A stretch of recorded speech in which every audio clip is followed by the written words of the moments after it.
அனைவருக்கும் வணக்கம். நம்ம வீட்டில் டிஃபன் செஞ்சோம்னா எப்படி தக்காளி சட்னி, தேங்காய் சட்னி, புதினா சட்னி அப்படி தான் இருக்கும். இன்றைக்கி என்னென்னா கொஞ்சம் டிஃப்ரெண்ட்டாக செய்யலாம். பாப்பா ஃப்ரெண்டோட அம்மா சொன்னாங்க, இது பச்சை மிளகாய் துவையல் அல்லது சட்னி தாளிச்சோம்னா அது சட்னியாக மாறும். பழுத்த மிளகாய் பச்சை மிளகாய் வச்சோம்னா நல்லாயிருக்கும்னாங்க. இங்கே பாருங்கள், பழுத்த மிளகாய் 4 மிளகாய் இருந்துச்சு, சின்ன வெங்காயம், புளி, அவ்வளோதான். உப்பு போட்டு நம்ம அரைக்கலாம். அதில் கொஞ்சோண்டு நல்லெண்ணெய் சேர்த்துக்கணும்னு சொன்னாங்க.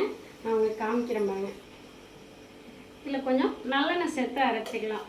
தண்ணியை விட நல்லெண்ணெய் சேர்த்தா டேஸ்ட்டாக இருக்கும் கண்டிப்பாக. ஏற்கனவே நான் சாப்பிட்ருக்கேன், அதுக்காக தான் உங்களுக்கு ஒரு யூஸ்ஃபுல்லான வீடியோவாக இருக்குமேன்னு சொல்லிட்டு போடுறேன்.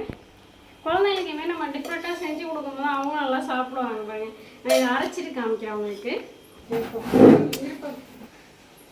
சுவையான சட்னி ரெடி ஆகிடுச்சு. நீங்களும் ட்ரை பண்ணி பாருங்கள். இப்போ தான் இட்லி எடுத்தேன், நல்லா சூடாக இருக்குது. பாப்பாவுக்கு ஊட்டி விடலாம்.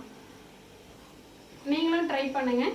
உங்களுக்கும் தெரிஞ்ச ஒரு இதுமாரி குயிக்காக செய்கிறது மாதிரி எதுவும் சட்னி வகைகள் இருந்தாலும் நீங்களும் கமெண்ட்டில் சொல்லுங்கள்.